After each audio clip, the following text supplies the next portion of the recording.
Création d'un tone avec Avid, ce n'est pas très compliqué, c'est un menu, c'est un outil qui se situe ici. Donc le Audio Tool nous ouvre cette fenêtre-là.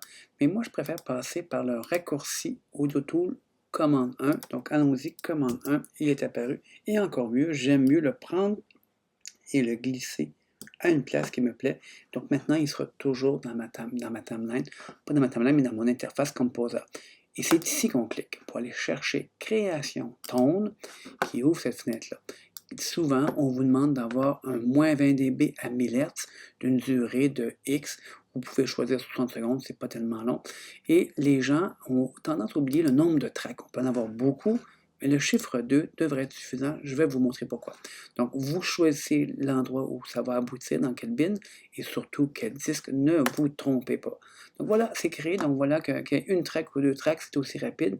Donc voilà, je double-clique, c'est mon tone, il est ici, on peut l'entendre. Par contre, j'ai créé un tone à moins 20 dB, 0 VU, et vous voyez qu'il est supérieur. Donc, je vais vous expliquer quel est ce mystère-là en l'insérant ici. Donc, moi, c'est ici que je vais insérer mon tone. Donc, je vais faire une petite insertion. C'est juste mes audios. Voilà, j'ai inséré mon tone ici même. Donc, voilà, mon tone est là. J'ai mis mon waveform, donc on peut voir que le tone est quand même présent tout le long. Oups! Et maintenant, je vous montre pourquoi le tone semble s'additionner. Parce que le tone est bien à 1000 Hz, moins 20 dB, mais lorsqu'on l'écoute sur le vumètre, c'est plus que ça.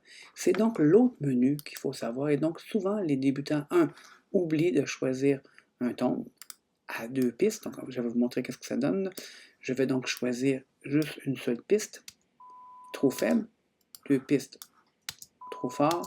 Donc, c'est le tone, c'est le audio mixeur qui n'a pas de raccourci, qui est ici.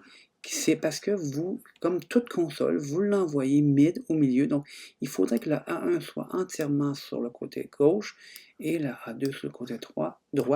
Et voilà, les tons sont parfaits. J'ai besoin de toucher à rien que juste ça. Si vous voulez revenir à mid, appuyez sur Alt et cliquez, ça va beaucoup plus vite que de zigonner pour y arriver du premier coup. Donc, je vous rappelle que c'est souvent ces deux outils-là les plus utiles pour créer un tone et surtout le pan. Surveillez ça parce que ça envoie une mauvaise référence lorsque vous faites votre output parce que les tones ne servent que pour les exportations lorsque les gens demandent d'avoir un ton.